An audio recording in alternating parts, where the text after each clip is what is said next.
Olá, pessoal! Que bom começar mais uma das nossas análises por aqui. Como a professora loira de plantão, eu confesso que a minha empolgação hoje está lá em cima, porque a gente vai fazer uma verdadeira viagem no tempo. Mas antes de zarparmos, vale a pena fazer um exercício rápido de imaginação. Pensem em como seria navegar por águas completamente misteriosas, sem conhecer o trajeto, sem saber exatamente onde vai dar, sem um GPS ou mapa confiável e, pior ainda, sem ter a menor garantia de que a volta para casa seria possível. Dá um frio na barriga, né? Pois é, essa foi a mesmíssima realidade de milhares de marinheiros corajosos no passado. Vamos mergulhar nessa história. Hoje, a nossa análise vai desbravar o incrível mundo das grandes navegações. A gente vai voltar lá para os séculos XV e XVI para entender como os portugueses se jogaram nos oceanos e acabaram reescrevendo a história do mundo. Foi uma jornada insana, cheia de perigos absurdos, lendas fantásticas e, claro, riquezas de cair o queixo. Para não perdermos a rota no meio do mar, o nosso roteiro de hoje vai passar voando por 5 pontos. Primeiro, o medo do desconhecido. Segundo, os motivos dessas navegações. Terceiro, o valor das especiarias. Quarto, o tesouro do açafrão. E por último, os monstros e mares perigosos. Bora lá? Então, entrando direto no nosso tópico 1, o medo do desconhecido. É super fácil para a gente hoje em dia, com celular, satélite, tudo mapeado, julgar a galera daquela época, não é mesmo? Mas é preciso entender o tamanho do bloqueio psicológico que os europeus enfrentavam só de olhar para o mar aberto. A divisão do que assustava a eles é simplesmente fascinante. De um lado, a gente tem os perigos reais que, convenhamos, já eram mais do que suficientes para fazer qualquer um fugir de um navio.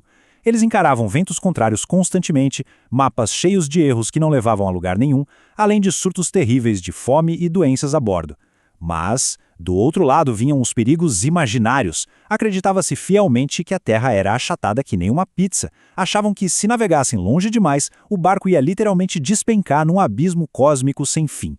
E como se não bastasse, juravam que o mar estava infestado de monstros gigantescos prontos para engolir a tripulação inteira. Pensa no peso psicológico disso. O que nos leva para o tópico 2. Motivos das navegações. Com tanto pânico rolando, com medo de cair da beirada do mundo ou virar almoço de monstro, o que faria alguém arriscar a própria pele desse jeito? Antes de chegar nos grandes motivos, vamos só definir do que a gente está falando. Quando dizemos grandes navegações, estamos falando dessas viagens marítimas super longas e extremamente perigosas que os portugueses fizeram lá nos séculos XV e XVI, desbravando mares que eram um completo ponto de interrogação para a Europa da época. Então, o ponto crucial é, o que movia esse pessoal? A história conta pra gente que existiam duas motivações principais. A primeira era puramente econômica, ou seja, dinheiro rápido. E essa grana vinha das Índias, na forma de especiarias e artigos de super luxo, tipo tecidos de algodão maravilhosos, sedas, porcelanas da China e até pérolas do Japão. Já a segunda motivação era religiosa. Existia uma vontade gigante da coroa e da igreja de expandir a fé, convertendo outros povos ao cristianismo. Era meio que um combo, a busca pelo ouro caminhando junto com a glória espiritual. Vamos agora para o nosso tópico 3, o valor das especiarias. A gente falou de riqueza rápida agora há pouco, mas que riqueza era essa que valia pular de cabeça num abismo? A grande estrela de toda essa saga atende pelo nome de especiaria.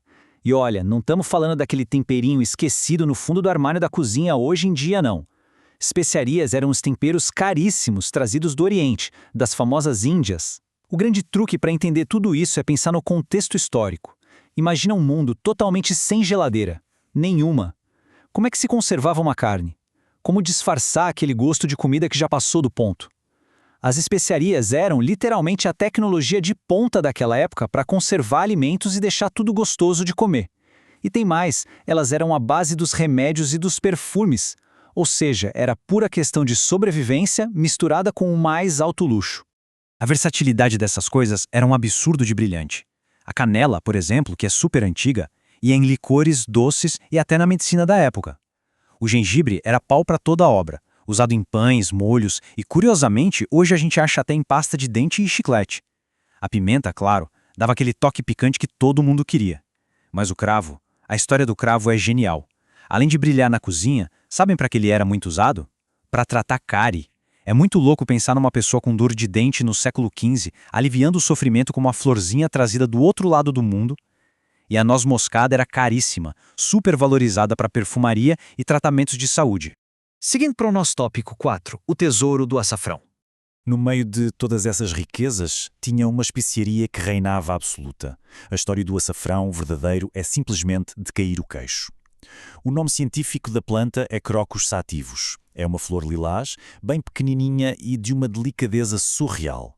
Mas o detalhe mais maluco é a colheita. Essa flor só desabrocha à noite, e as pétalas precisam ser colhidas estritamente à mão, bem no iniciozinho do amanhecer. E a pior parte não é a flor toda que se aproveita. Delas, a gente só tira 3 pequenos estigmas, que são aqueles fiozinhos bem no miolo, usados tanto para dar um sabor e um perfume incrível na comida, quanto para tingir tecidos daquele amarelo super vivo.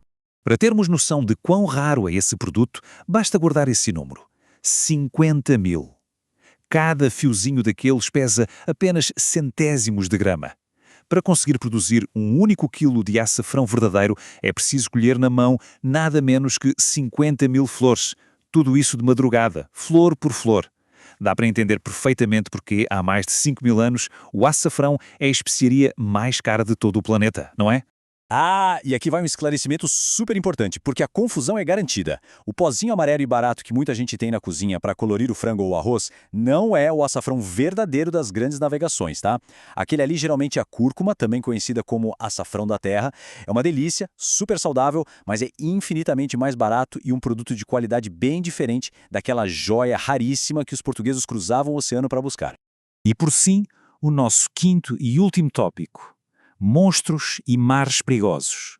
Sabendo do valor absurdo dessas riquezas todas, da canela ao preciosíssimo açafrão, a gente volta para a grande questão do início: como lidar com o terror psicológico para conseguir chegar nesses tesouros. Dá só uma olhada nisso. Aqui nós temos uma gravura autêntica do ano de 1558.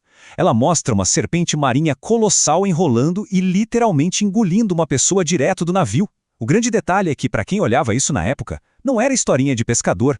Era quase como assistir a um documentário. A tripulação tinha certeza absoluta de que esses bichos estavam lá, escondidos nas águas escuras, só esperando a próxima frota passar. O que precisamos checar é que a mentalidade da geografia no século XV era uma mistura constante de exploração real com muita, mas muita imaginação. Como não havia mapas direito nem instrumentos precisos, eles preenchiam o vazio do que não sabiam com lendas puras. Acreditava-se, por exemplo, que existia um país inteiro chamado Ofir, que seria a terra de onde vinham todos os tesouros do lendário rei Salomão. O formato dos continentes era todo distorcido e o mundo inteiro era visto como um lugar cheio de magia e, claro, muito horror. E assim, a gente vai fechando a nossa explicação voltando lá para a ideia inicial, mas agora com uma bagagem histórica bem maior. Fica a grande pergunta para pensarmos: que nível colossal de coragem um ser humano precisava ter para colocar os pés num barco de madeira, sabendo que ia encarar a fome e as piores tempestades do mundo, ao mesmo tempo em que tinha certeza de que a qualquer momento podia virar lanche de uma serpente gigante ou despencar da beirada de uma terra em formato de pizza? Essa é a loucura e a grandiosidade fascinante das grandes navegações. Foi um prazer enorme guiar todo mundo por essa história hoje. A curiosidade não para por aqui, então continuem pesquisando e até a próxima.